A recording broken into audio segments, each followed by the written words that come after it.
Okay. Okay. Okay. Hello, everyone. Thank you for joining us. This is normally the time for educators in VR.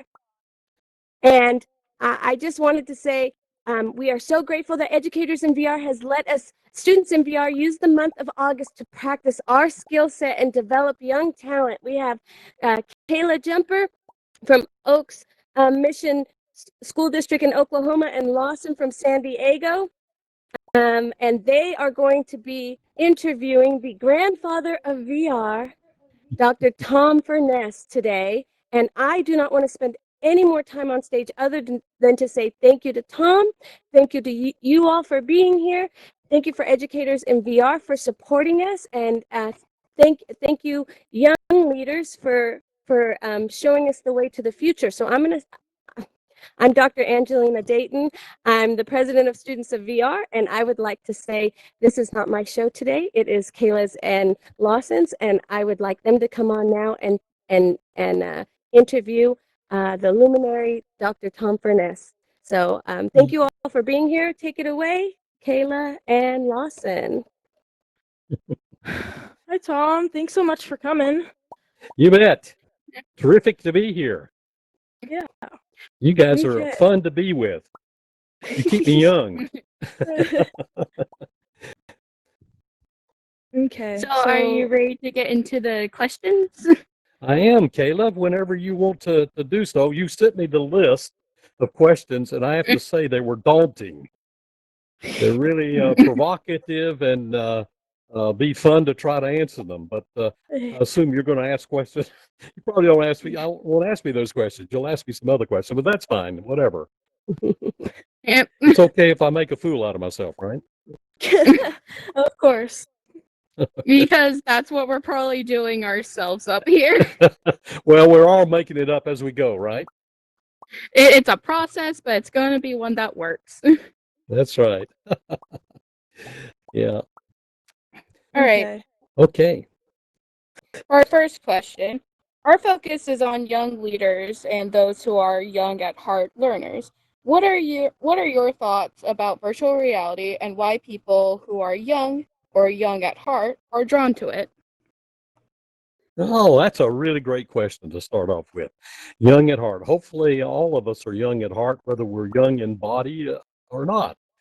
But I think we'll have to remember that virtual reality is really a transportation system for our senses, right? Yeah. We're able to Mhm. deliver our senses to another place and to another time without having to physically go there. And the places where we go can be pretty amazing. And I think those people that are young at heart really like to go explore, don't you? And Yeah. like to create and like to basically have new experiences. And we sort of, if we're fixed in one place physically, our body is in one place, we don't necessarily get to travel around too much. But with VR, just think of where we can go. We can go anywhere in places that exist and even places that don't exist. And we can even create them. And these can be really fun. So I think the answer to the question, the way I'd answer the question is because people that are young at heart really sort of want to explore and to have fun and to interact socially with other people. And certainly VR as a transportation system for the senses lets us do that. Mm-hmm. So you agree with that? I mean, you can have rebut Yeah. what I said. Yeah. It's a really great answer. Yeah. Okay, Okay. so Great. let's get into our I'm doing second okay question. so far, huh? Am I still making an A? Go ahead. You can give me a grade, right? Yes, you will be graded on this. Okay. All right. Okay. Okay. So our second question is, what do you think is the essential components of making virtual reality accessible right now? Okay. Accessibility. That's a big issue, isn't it? Yeah. The problem, of course, is in order to actually get into VR with the equipment we have today, at least the VR we're experiencing right now, we have to have a computer. We have to have a headset. Sometimes the headset and computer are in one, right? They're sort of Mhm. combined together into one, and we have to have access to a broadband access to the internet so that we can basically get the signals back and forth. So the problem, of course, is not everyone has that access. Not only everyone has that equipment. So what do we do instead if you don't have access? Well, there are ways to get access into virtual worlds without having to have this equipment. Guess what it is? What? What would it be? Everybody has it. Wi-Fi. Their imagination. Hmm. Okay, so we have to understand that we don't necessarily need to have fancy tools to have virtual worlds to go to, because we can go to those worlds in our imagination. And one of the things that can prompt us to do that is actually reading. One of the things I tell my students is you don't have to put on a headset to go to a virtual world. The library over here on the campus has millions of virtual worlds. And the whole idea is we use language, is this amazing broadband communication technology that puts these worlds inside of us by how we read. Now, that doesn't mean necessarily you're going to get to do the kind of things we're doing right today, but the technology is going to get less expensive. The internet and the combination of the internet and computing are going to be just like we have. Pretty much everybody has a television, everybody has a telephone, everybody has a radio or access to radio. Pretty much what's going to happen in the future is VR is going to be just like that. It's going to be accessible. It's going to just be a tool, an everyday tool. And we spend part of our day using this tool to go places and to visit with people and things like that. So I think the components are pretty much here. They're a little archaic. I mean, they're not perfect and they're expensive, but that price will come down. But you don't have to wait for that to go into virtual worlds. You can use that with language. You can use that with your imagination. Definitely. By the way, the reason I say that is when we talk about virtual worlds, these are worlds that appear to exist, but don't exist physically. And so that's what our imagination is, isn't it? In a way, we can create these marvelous worlds. When I read the original Lord of the Rings, right? When I read the books, Tolkien's books, gosh, I built these amazing worlds based upon what I read. And I could go to those worlds and think about them. I created them in my own mind. And when the movie came, yeah, the movie's good. Actually, I know Peter Jackson and Richard Taylor, the guys that made Lord of the Rings, and the movie. And they're pretty cool guys. I mean, they like to play. That basically making the movie for them was just like playing. But one of the things I noticed is the world they made wasn't the same world that I had in my imagination. So sometimes reading the book and then watching the movie is not compatible. But sorry for that long-winded answer. I honestly really like that answer. It's a good answer. Okay. All right. So next question is, in a perfect world, what would virtual reality look like in our world? In a perfect world. Wow, that's something to look forward to, isn't it? Although it's sort of the imperfections that give us some challenges. You know, that's sort of interesting. When we have challenges, we think, well, I'll be glad when this is over. But you know, you learn way more from your challenges than you ever do from your successes. As a matter of fact, there is no such thing as failure, except failure to try.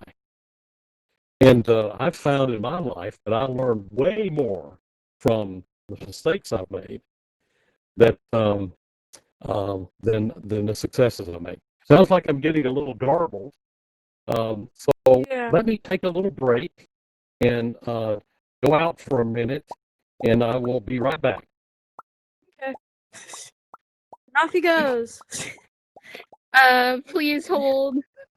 Our Yes. speaker will be back.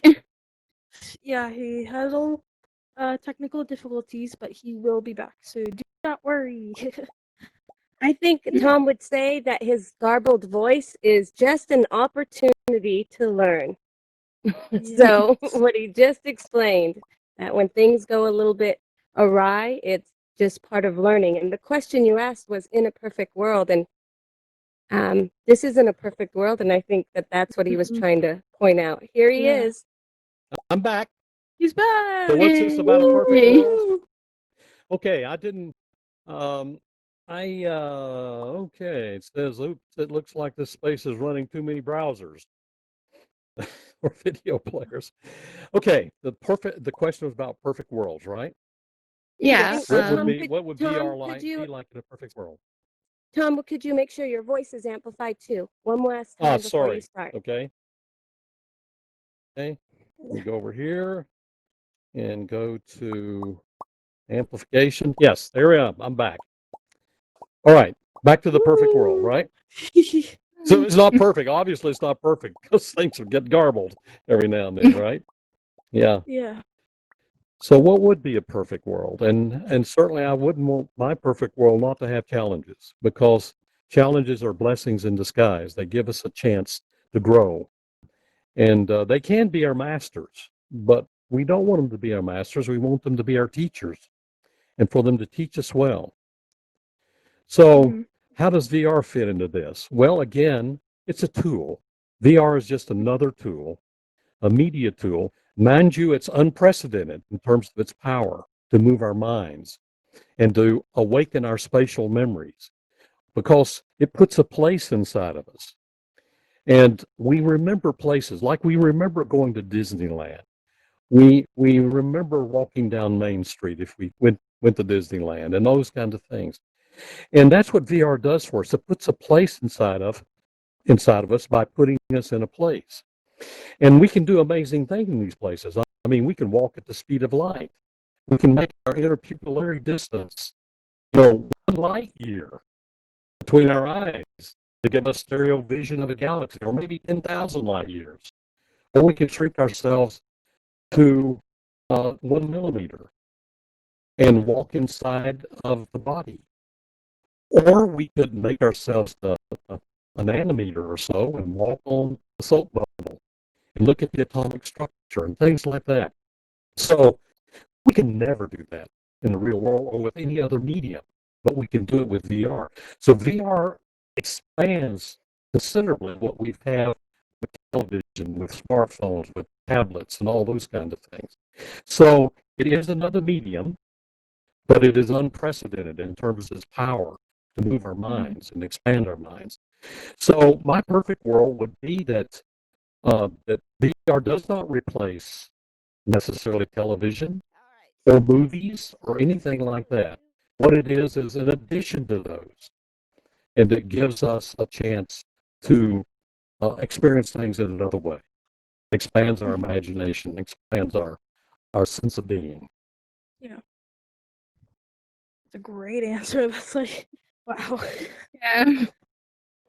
Okay, so now we are going to move on to our next question. What a surprise! Okay, so what do you feel is the most important things to address to make sure we can close the digital divide? Okay, now everyone knows what a digital divide is, right? Give me your emojis that you know what we mean by digital divide. Okay. All right. Maybe you should explain, Lawson. What do you mean by digital divide? Okay, well, the digital divide is, well, it's based on people who have internet, who are live in the right area to have it, and then there's people who don't have internet. They can't afford it. They just don't have what other people do have. So it's it's a divide between both worlds, sort of. Yeah. And that's Okay, basically so what it is.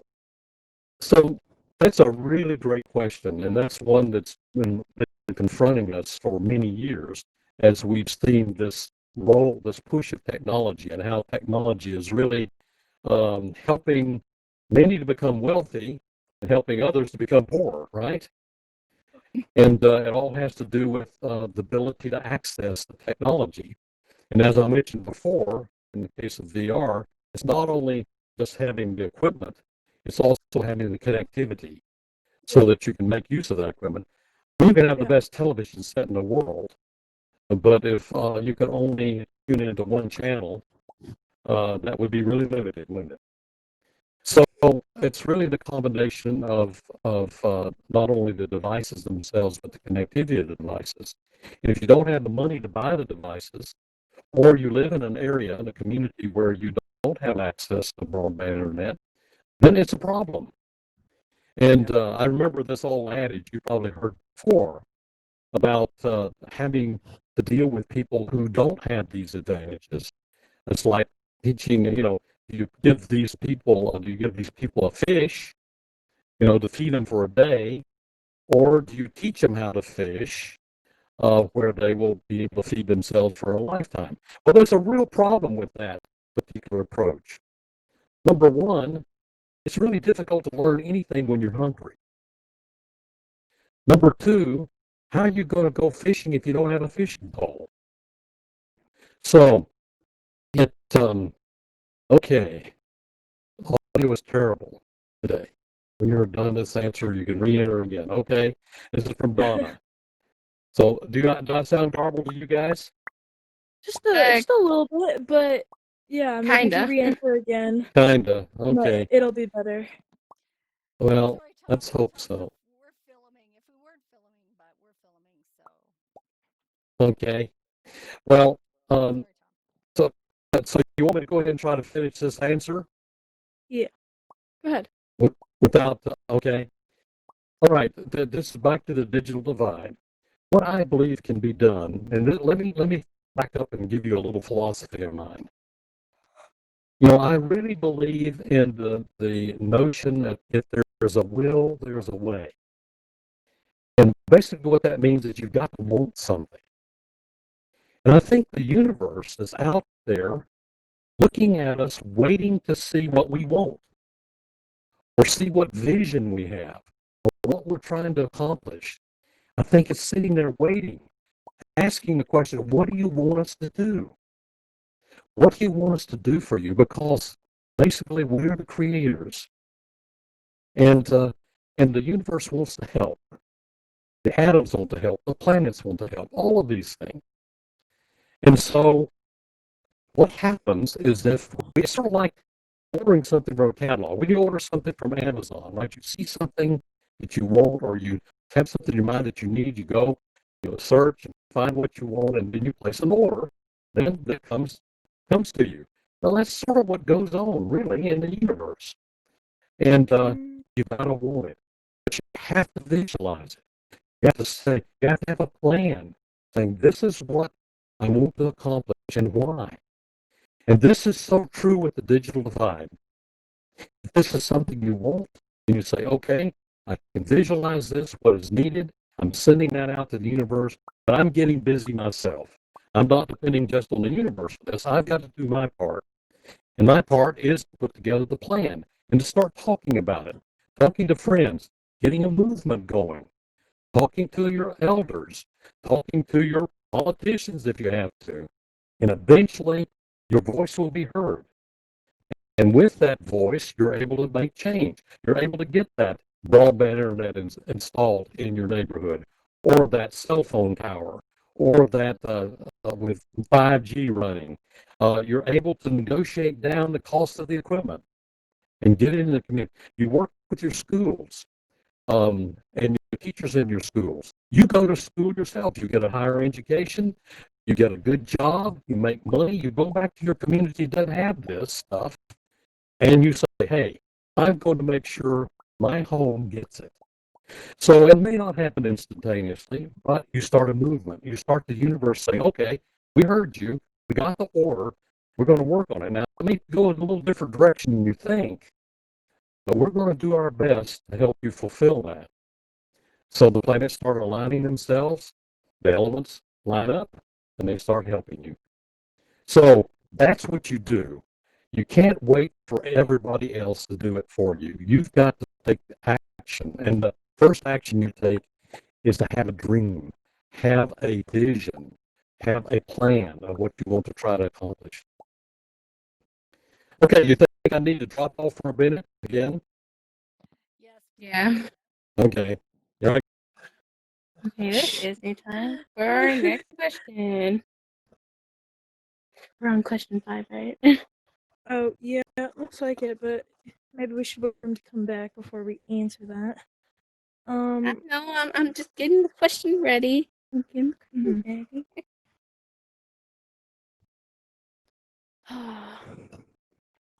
ready. Okay. Honestly, we should start taking notes on how to answer these questions better. Take notes from a pro. Yes, ma'am.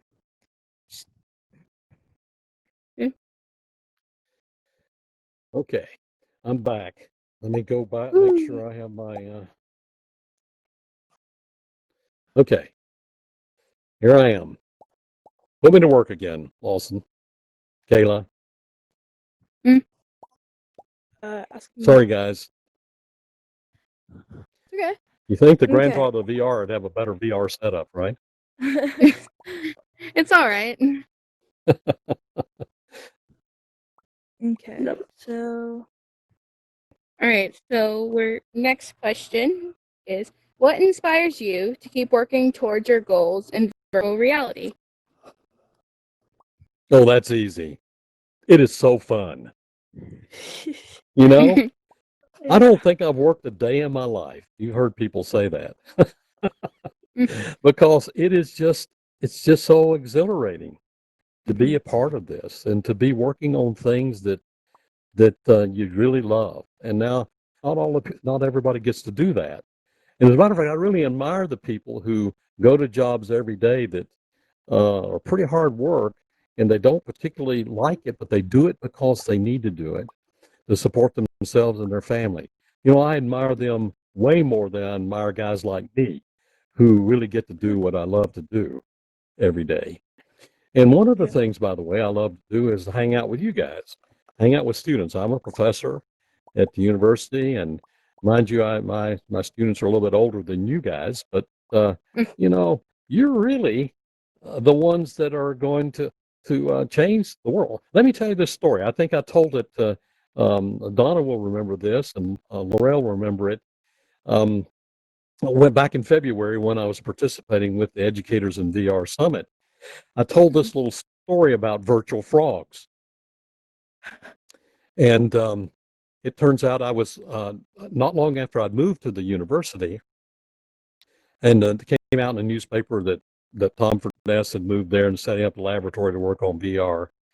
And this student called me, fourth grader, from this elementary school that was a little north of town in Seattle, and said, "Would you come have lunch with us? We'd like to talk to you about virtual reality." And so I said, "Well, sure, that'd be fun." So I show up at this school, and they're having lunch in the cafeteria and this big round table with all these fourth graders sitting around it, boys and girls. Must have been about 9 of them around the table. And we were having our lunch, and they said, "Well, we're so glad you came because we want to talk to you about virtual reality." And I said, "I'm here. Let's talk about it." And they said, "We think there should be virtual frogs." And I said, "Oh, okay. Why not? Why not virtual frogs? Why virtual frogs?" And they said, "Well, you see, we've been talking about this. We are so concerned that all the ninth graders and 10th graders around the country are dissecting real frogs. They're cutting them open to see what's on the inside. And you have to kill all those frogs in order to see what's on the inside. But if there were virtual frogs, you wouldn't have to kill any real frogs. And not only that, you could slice them open virtually. You can see all the insides and identify all the parts and learn how it works and all that. Not only that, you could shrink yourself to 1 inch high and get a frog's eye view of the world. And then if you wanted to, you could go even smaller than that to 1 millimeter high. And you could crawl up the frog, go into the mouth, slide down through the esophagus, go down through the digestive system and come out the other end. And I was looking at these kids and I said, "Well, yeah, you could do that." And I'm thinking, these are better ideas than my graduate students.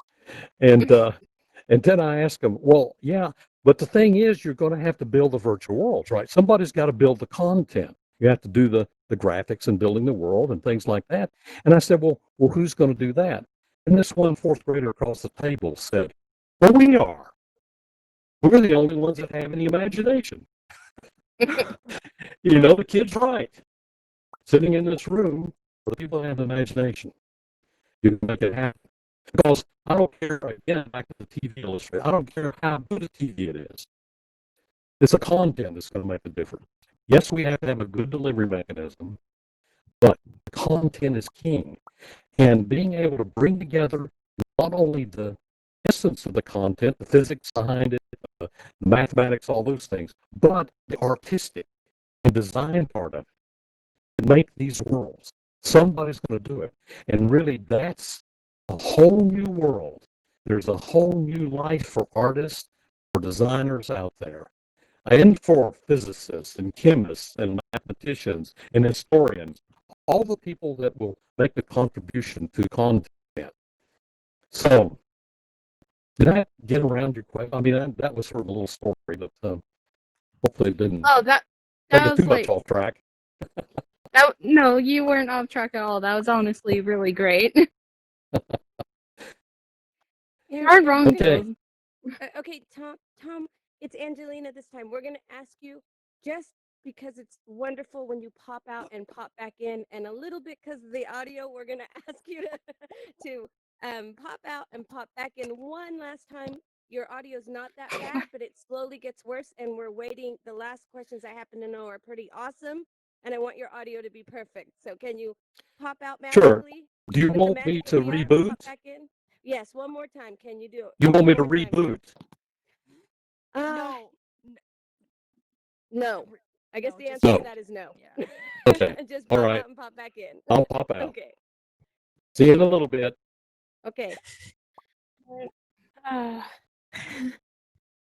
Keeps happening. It keeps happening.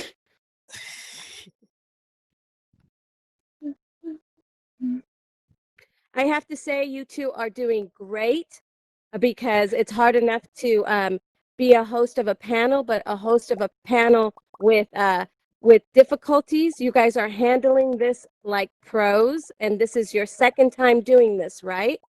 Yes. Yeah. And you'll be doing it for the next 2 weeks. Is that correct? Yeah. Woo. Yeah. Next week we'll have Diane McClellan and the people from the Young Women in STEAM group, and then we'll have a surprise guest the last week. And Tom is back. So take it, amplify, make sure everybody's voice is amplified, and take it Okay. away. Okay, Tom, I'm gonna ask you we're coming to the end, so I'm gonna ask you one of our last questions. Young people at heart play in virtual reality. How do we encourage play as a way of learning and in our lives? Oh, wow. Yeah. Well, Laurel is still here. Are you still here, Laurel? Her body is here, but her Yeah, mind. no, Okay, I'm she's here. I'm here. okay. Yes, Okay. Tom. Well, Laurel, What do you need? Laurel talked about play to me the other day, and let me tell you another little story. So, there's a person by the name of Caitlin Krause who is also one of the pioneers in the use of VR for mindfulness and for helping people realize, about health and well-being and things like that. She's just wonderful. And she and I were giving a little seminar in the Engage platform, and we wanted it to be sort of a place where you sort of feel relaxed and you feel lifted.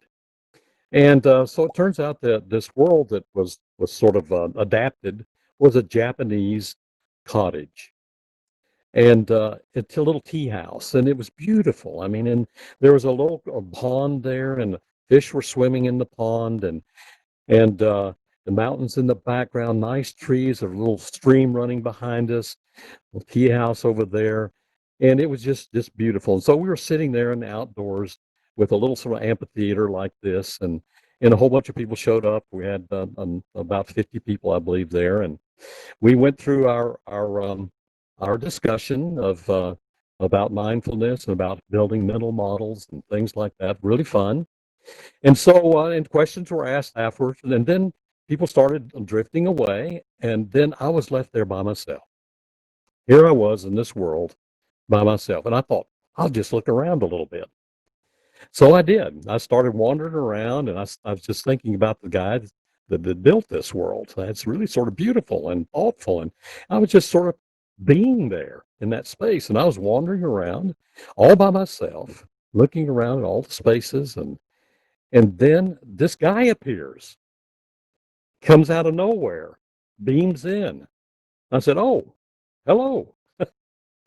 And he said, "Oh, hello. What are you doing here?" I said, "Well, what are you doing?" And he said, "Oh, I just visiting these different worlds to just get an idea about them and things like that." And I said, "Well, I just finished a conference here, a little seminar, and I just sort of look around a little bit." He said, "Oh." So we started comparing notes, and it turns out this is an old geezer too. I mean, he's not as old as I am, but he's a sort of a combination. Well, he's a hippie. He was a hippie guy, and but he's an architect and an artist and a musician and a VR builder, world builder. I found out, and he'd been doing this for many, many years. And we just had old home week, and we talked about our high school sweethearts that we married and all, and been married all these years, and all that kind of stuff. Anyhow, he said, "Hey, Tom, I know about you. I know about the work you've been doing. Let me show you something. I'd like to take you to some places." So I said, "Oh, okay." So he gave me where to go, and we beamed into this place together. And we're in the middle of this Utah landscape, huge landscape, and Engage on the Engage platform. It's the largest landscape in all of Engage. I mean, it just keeps going on and on and on and on. And he said, and there was this building there, and he said, "Tom, there's an art exhibit I want you to see that we're in the process of building called Burr Castle. And I'd like for you to come see it before it opens, and then you can come to the opening as well." And I said, "That's fine." And he said, "Problem is we have to take a helicopter to get there." So, so we walk over to this helicopter. This is all virtual helicopter. And he hops in, and we take off, and we're flying to this new through the valleys and the canyons and everything. And we reach this other building far away from the other one, the original one. And we land and get out. Then we walk toward this building that has pretty much this art exhibit thing in it. And we went inside there and looked at all this beautiful art.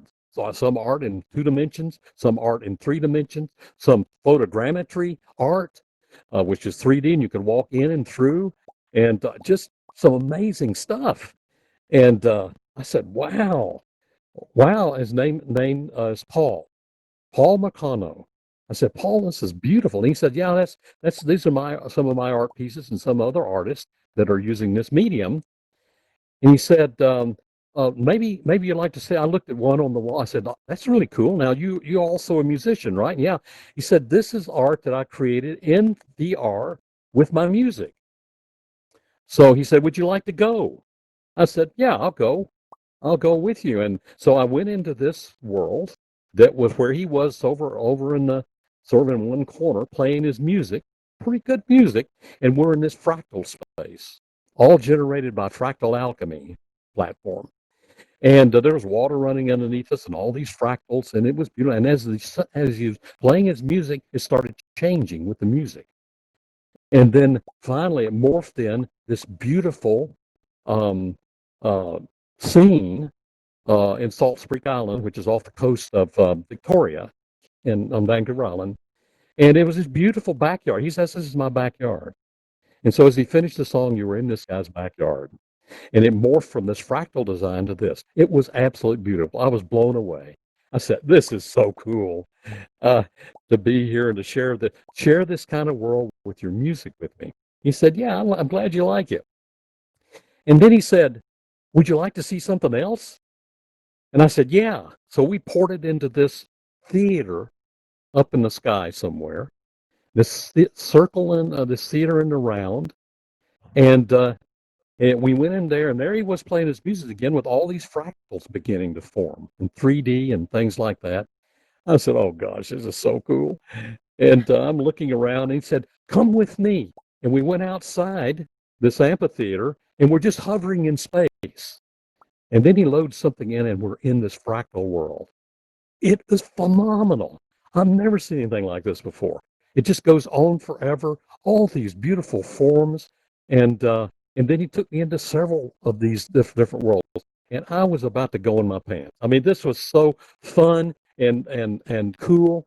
And I said, "Paul, this is amazing. I love it." And I was telling this story to Laurel. And Laurel said, "Tom, you were playing." I said, "Well, yeah, I was playing. I was playing. And I was playing in VR. And I've been creating all this stuff, all this technology and things like that. But I was actually playing in it with another person that had created, this technology that's created this content for the technology that I've been working on all these years. And this is back to your original question. What is it that we do with it? And how is it we learn? How is it we grow? It's by playing, by discovery, by getting excited. That's why we want to go there, because we can't experience these things any other way. And we get this sense of wonder, this sense of awe that just really lifts us. And when we have built into it a number of these learning elements, right, then we learn by playing the game or by going to the spaces. One of the worst things we're doing in our world today is using tests, standardized tests. I don't know what Angelina, VR lady, thinks about this, but I believe that standardized tests are the invention of the devil because what it does, it puts kids into categories. It says, okay, you're a slow learner, you're a fast learner. It measures something that doesn't have any meaning at all in terms of your ability to contribute to the world, and nothing. But those tests are used to get money into the schools, to make sure you're up to standard, all those kinds of things. And what it does is make students objects. They're objects in classrooms that you have to stuff things into so they can spout it out in a test. When in fact, every one of those students are individuals. They have agency. They have their own individual makeup, their own perspective, their own physiognomy. Everything is individual. And every student has a chance to become whatever they want to become. And yes, there are mentors on the side to help out. But you can't test that. Now, how do you teach though? Well, you're going to have to learn the times tables eventually. And there are some things you're going to have to learn, but you learn it because you want to learn it, not because you're going to take a test. And you want to learn it because it's going to help you solve a problem you're dealing with in some kind of virtual world game, maybe. And by the way, this game, everybody's playing, all the students are playing, maybe even together. And guess what? You measure the progress of the student based upon what level they're in that game. But every student finishes the game. And what we found in our research is that the students that make C's and D's in class, when you put them in VR and they begin to build atoms and look at electron orbitals and things like that in high school chemistry, they catch up with the smart kids, the so-called smart kids. And then when you test them a year later, they're better. And it's because there's nothing wrong with those kids. It's just they learn a different way. And so we need to transform our educational system to understand and recognize that every student is individual, is a treasure, has divinity in them, has all of this capability. And the idea is not to stuff things in, but to light a fire so that they want to get at this, learn about mathematics, learn about physics, learn about history, learn about the things that turn them on. Because in the end, that's what's going to be so important, is we all need to be turned on and be on fire. And with that, nothing can stop us. And so that, to me, is really what we need to be doing with VR. Making it accessible as a tool to move our minds to other places and other times so we can learn, unlocking our spatial memory, being able to process information a lot better than we can. I had students that were in middle school after they'd been through a project where we had mapped Puget Sound. We built all these models. We built an atmospheric model, a hydrology model, all these model simulations of the way the Puget Sound and around Seattle works. And they were able to go to the city council and tell the city fathers where to locate a sewage treatment plant because they knew it, because they'd done the work. And here they are in middle school, guiding the city to where to put in this important processing plant. I mean, and the power is within us to do that. The power is within you to do all of that.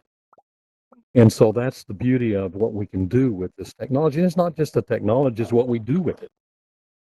And it's just a tool, but it's how we use the tool and how we transform the way we do our teaching and other activities that way. Sorry for the long-winded answer to that question, but No problem. That was like a really great answer, and I like how you talked about the whole going through all these worlds, because it really VR is truly amazing. The fact that we're able to create all these worlds, just it's amazing. Yeah. Tell me a world that you created, Lawson. Well, actually, for one of my projects, back when I was in 7th grade, I got to create like this little game room, sorta. So you'd go over, you got to like climb a rock wall, you'd get to control a little RC car, you'd get to just like play pool, kinda. I had a lot of fun making it, and yeah. You probably didn't keep track of time either, did you? No. Is this What a about you, school Kayla? project? Yeah.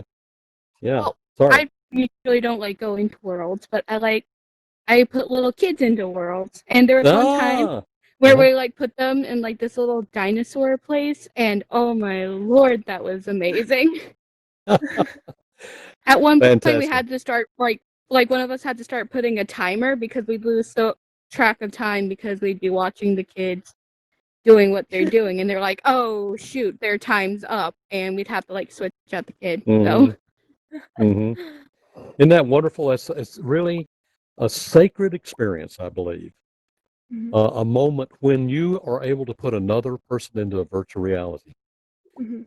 It yeah. completely opens their mind in terms of there's a whole different world out there, a whole new world out there for them to Yeah. explore. Yeah. Mhm. Okay. Other All questions? right. We got one more question for you. What are your current projects? How can we get involved or support them? Oh, okay, great. Well, certainly the first thing everyone should do is, if you haven't already, is join the Virtual World Society. It's free, and we especially are looking for um, young people to work on projects and to tell us what projects we should be working on. And we have a new project coming up called the Learning Living Room. We believe that the living room is going to be at least one of the classes of the future. And probably used a lot more than it has been in the past because of the COVID-19, right? So, but yes, there are a number of projects underway in the Virtual World Society. I personally have been working on a number of projects. One of them is about octopuses. Oh, wow. So the idea is, okay, we're building a virtual octopus that Mhm. we can inhabit. We as humans can go inside this octopus and inhabit it. Now, octopuses are really amazing. They're really intelligent. They have about the mental capability of a 2-year-old child, sort of like a dog. A dog is about a 2-year-old child, and octopuses are similar to that, and they have 9 brains. Every arm has a brain, and there's a central brain in between the 2 eyes. The visual system is amazing. And as you know, they can change color and instantaneously and blend into their background. Really smart. How many of you have seen the movie Arrival? Did you ever hear the movie Arrival? Yeah. Well, you ought to check out the movie Arrival. It's an amazing movie about it's really about language and about time, and even though it has these alien octopuses in it, but that's beside the point. So, so in this octopus project, we're creating this virtual octopus based upon modeling using Unity and Maya and other tools, so that we can animate it. We go inside of it, we make it move, we can make it change color, all those kind of things, because what we want to do with that is to communicate with living octopuses. So we put basically a cave around an aquarium that has a living octopus in it. And there we are looking at the real octopus. And the real octopus, the living octopus, is looking at us.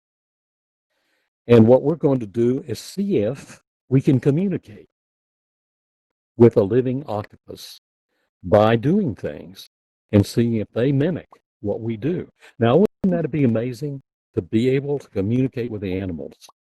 And I believe eventually we can, but this is one way to do that. So that's the octopus project. Then I'm working on a project that has to do with the peripheral retina. Now, it turns out our eyes are amazing in terms of the field of vision. If you dissect an eyeball, you find out there are light receptors that go through the opening of the eye, the pupil of the eye, that pretty much go out to 220 degrees and beyond. I mean, huge. But we're only using a small part of it. We're only using this sort of a central part. We spend all our time looking at screens and my phones and things like that. We're only using a small part of it. And then we may use a little bit of this outside when we're going out walking, and it helps us to maintain our postural stability and helps us navigate around and things like that. But there is a point to which we stop seeing, around 180 degrees. If you take an object and you move it out to that angle, 90 degrees off axis or so, you stop seeing. I don't see it anymore. But your vision is still going further back in terms of the receptors. What's going on? What is that doing? Well, we did an experiment to try to find out. One of the things as we did was we found out where that boundary was for everybody, where they would see, I stop seeing. I'll say we got that boundary there, or I don't see, now I see. So we got that boundary set up, knowing what that limit is. And then we put these objects, just sort of different simple objects, a square, triangle, an X, a circle, square, and so forth, around, and we put them randomly. They would show up randomly. And we'd ask the person, what is it? Well, they're looking straight ahead, and we know their eye fixation. And they say, yeah, but I don't see it. We say, well, tell us what it is anyway. Guess what? Guess what? You got it right. Even though they don't see it, they can tell you what it is. Wow. How in the world do you do that? Well, it's obvious that they are seeing it, but they aren't bringing it into consciousness. So it's what we call awareness without perception without awareness. And so what does that connect to in the brain? We believe. Now, again, this is Tom. the preliminary part. Yeah. Sorry, real quick. I have to go right now. So I'll see you all later. It was really nice meeting you, but I gotta go. Nice meeting you too. So Bye, you guys. be good. See you later. High five.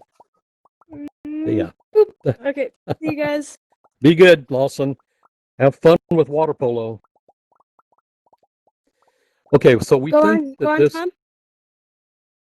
Go on. You want me to go on? Yeah, please. I'm dying to find out the end of your story. Well, what it turns out is that somehow this is actually connecting to our limbic system, and we think this is subconscious. So this is a portal potentially out here in the periphery that gives us context of where we are, and it tells us the sort of the placeness of where we are, but also is able to tap something that's deeper inside of us in terms of our potentially our subconscious mind. So that's another project we're working on. I'm also working on a project called the Super Cockpits in the Mind. One of the things I did, and when I worked for the Department of Defense, is I designed fighter cockpits. I flew in the fighter airplanes, and I was building virtual reality actually for airplanes, an augmented reality, and we were flying those airplanes with this technology and simulating it and training with them. All of this stuff starting, 1966. I was working on this stuff. So one of the things that I did was built a super cockpit. A super cockpit is the cockpit that you wear. You put on a magic flight suit, magic helmet, magic gloves, and now you're immersed in this three-dimensional environment. And you interact things by pointing or looking at things and giving verbal commands.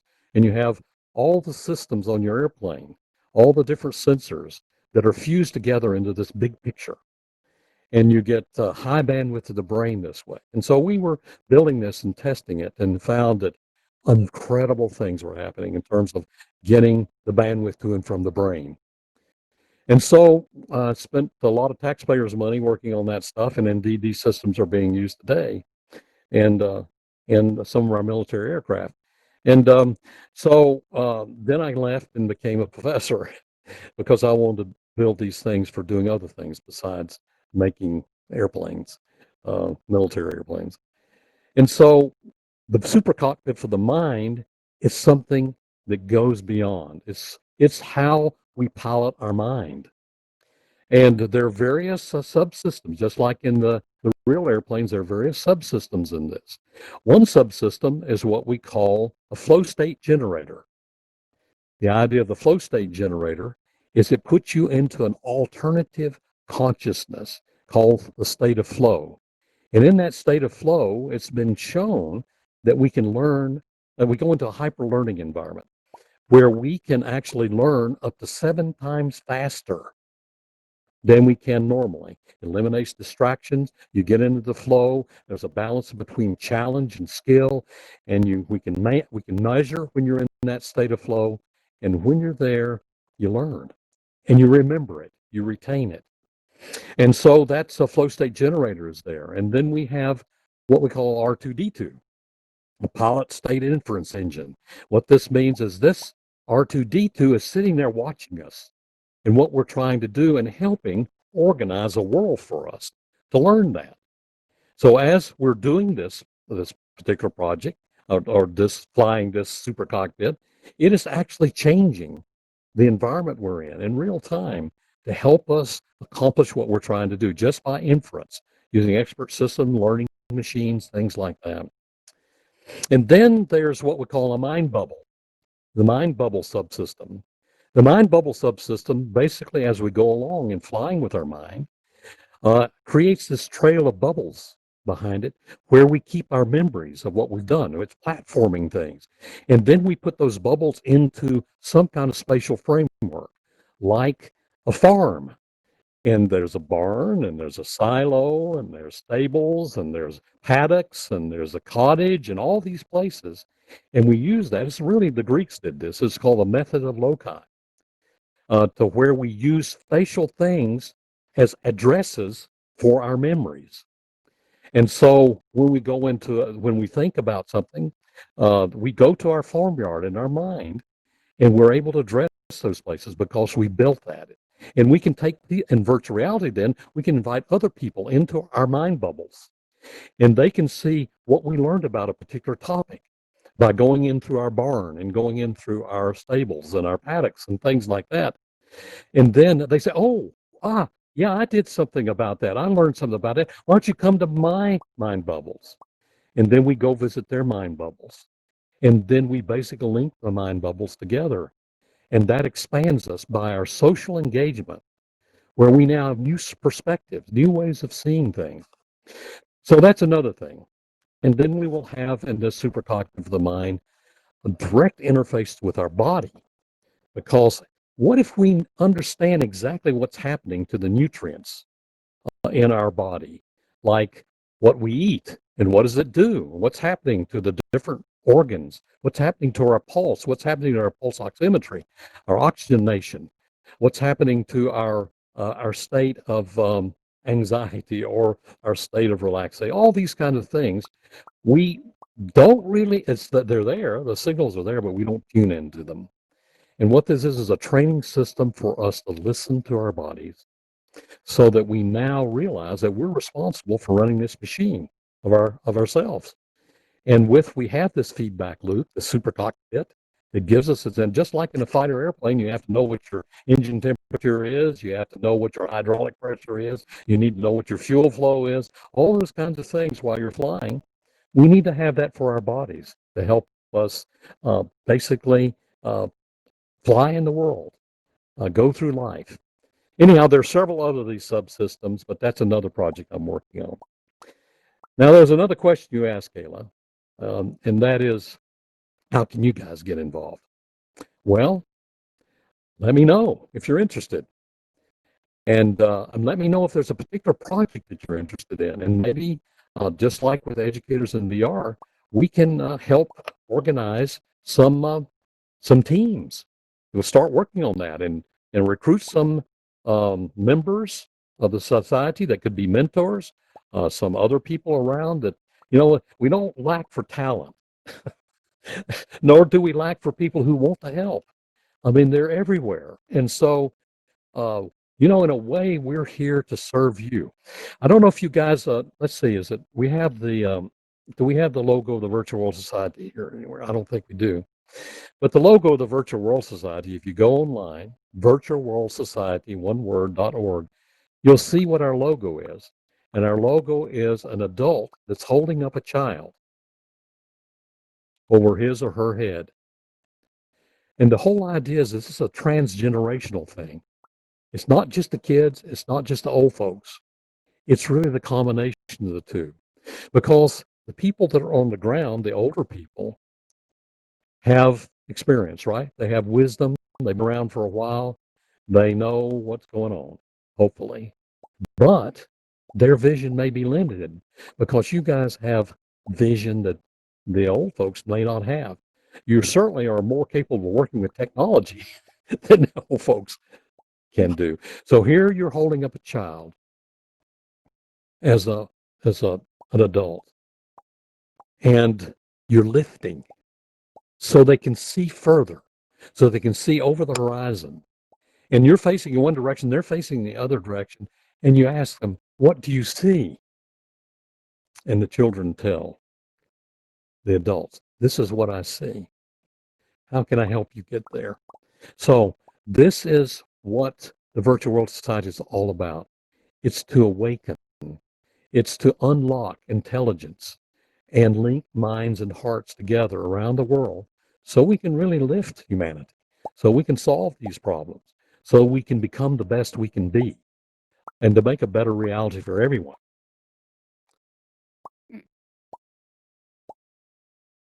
What do you think, Kayla? Huh? What do you think? I passed the test? What kind of grade you Yes. give me? I think A+. You did amazing. Perfect score across the board. Well, in the future, we won't be giving any grades, right? Yeah, you're good. No more Remember, grades. Everybody up yeah, for that? No more grades. and no more standardized testing either. No more standardized tests. Yeah. Oh, please, no more standardized testing. You Okay. guys did great. I know Lawson isn't here anymore because he has water polo practice, but you guys all did great. Thank you, Tom, for coming. We have time for probably just one question, or I'm going to open up the raise your hands. I'm going to allow people to raise their hands if they have any questions for Tom or even for Kayla. I really wanted to say that one of the things I enjoy when you come and speak at events, educators in VR, students in VR, anything you're doing in Engage, is it really synchronizes with students in VR, because how we do things in students in VR is very important, that we do things with love and kindness, that we do things that magnify each other. There's always a rush to monetize things or to make things big and exciting and get followers and be a social media presence. But to us, being kind and loving and nurturing, the how we do things is just as important as what we do. And I really love, Tom, the way that you bring your spirit to the things that you do. So I really appreciate you coming and sharing your wonderful spirit with us. Well, I wanted thanks so to know, much. I want to know if anybody has a question. I turned on the raise your hand. And we have one question from Shay. And Shay, I'm going to megaphone you, and you should be able to talk now. Shay, are you there? Hi, can you hear me? Where are you, Yes. Shay? Yep. I'm right here, over here, in the top. On the top, okay? All right. Yeah, this is a question to Dr. Tom Furness. Okay. Yeah. So, when you were speaking, I couldn't help but notice that you have a lot of passion in this, and I believe this is so beautiful. How do you maintain it? Because sometimes I get that kind of passion, but then at other times it somehow dims. I feel like you have a lot of passion that keeps on going. I'm just curious, how do you keep it up at that point all the time for you to continue doing what you're doing and to, explore more and invent more and to be the grandfather of VR? That requires consistency, which I believe I lack. I lack a little bit of that consistency. Well, not every day is peaches and cream. I have to say that I get discouraged too. And some days I'm more enthusiastic than others. But what really makes me come alive is when I'm able to interact with wonderful people who have that same sort of spirit within them. It's connecting spirits, isn't it? And because I realize how limited perspective I have.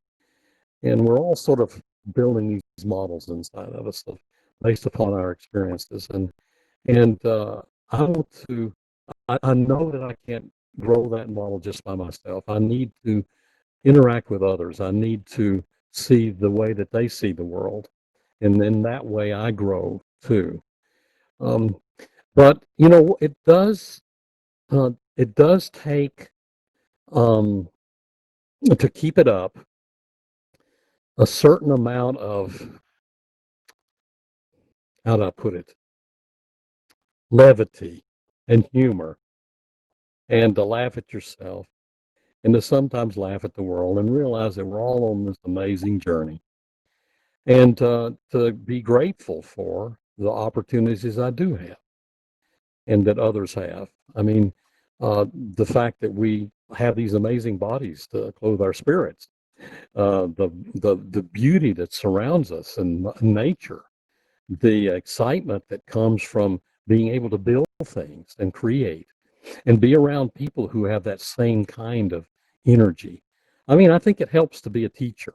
I think it helps to be I'm a professor. I teach and be around young people who are basically making big decisions in their lives. I mean, they're a little older than certainly than the middle school and high school students, but they have big decisions to make in terms of their profession, and they're at the university to prepare themselves for that. There's one question I asked them in the early, about halfway through the quarter. I will ask them uh, at the beginning of class. I say, "Why are you here?" Uh, and they look at me and say, "What? What's this guy going about?" I said, "Why are you here?" And and one little hand will come up and say, "Because I want to get a job." I say, "Okay, fair enough. Why do you want to get a job?" Well, so I can make some money, uh, and provide food and things like that. And I said, "Well, why do you want to do that?" Well, I mean, because you have to have it to live and to be able to do anything and to go places. And I said, "Well, why do you want to do that?" Anyhow, I keep drilling down, and finally they say, "Well, I just want to be happy." That's it. That's the answer. All of us just want to be happy. And understanding what makes us happy, what helps us to be happy, and if it helps us, realize that we're on a journey. And again, uh, the enthusiasm helps because it's electric. When you feel enthusiasm, other people, you get enthusiastic in many cases. Either that or you think this person's a flake, which pretty much in my case is true. as well. But um, so the thing is, you just keep going, but you also put yourself in a position where you can be lifted, where you can be around people who share the same values and who are enthusiastic, and especially among young people, they'll lift you as well. So I don't know if that answered your question, but just keep at it. And I have my days where I'm not so enthusiastic, I have to say. But when I go outdoors and breathe and you know, what is there not to be enthusiastic about? Tom, um, there's a thing that I give to Donna. Donna's in the audience, and Donna, we should thank her for always putting on these events for us. Donna and I will meet regularly to set up one of these events, and she'll say, "How are you, Mm-hmm. Angelina?" And I say the same thing Mm-hmm. every time. I say, "Today is a good day, Donna." Don't I, Donna? And because every day, because I speak it into being, and maybe it's not always a good day, but I should definitely be grateful that it could be, and I need to work to make it that. We are about 6 minutes over time. I want to again thank Tom and his wonderful spirit for being here. Yay, everybody, yay. And Kayla and her youth and inspiration Yes. and keeping Tom young and motivated, Yes. because without Kayla's there would be Tom would be sad. And instead he's always energetic and always motivated. And to educators in VR and Laurel and Donna for making this possible, and for all of you for joining us. Thank you so much. And we will be here for a few minutes if anybody has, I don't know if Tom can stay for a little bit. Kayla will Yes, be I here can and I'll be stay. here. Mm-hmm. Okay, so Mm-hmm. I will, so thank you again for coming, and if you'd like to ask some more questions personally, we'll be around for a little while. Thank you all. We're a little bit Thank over you, time, but guys. thank you for staying. Let me see if I,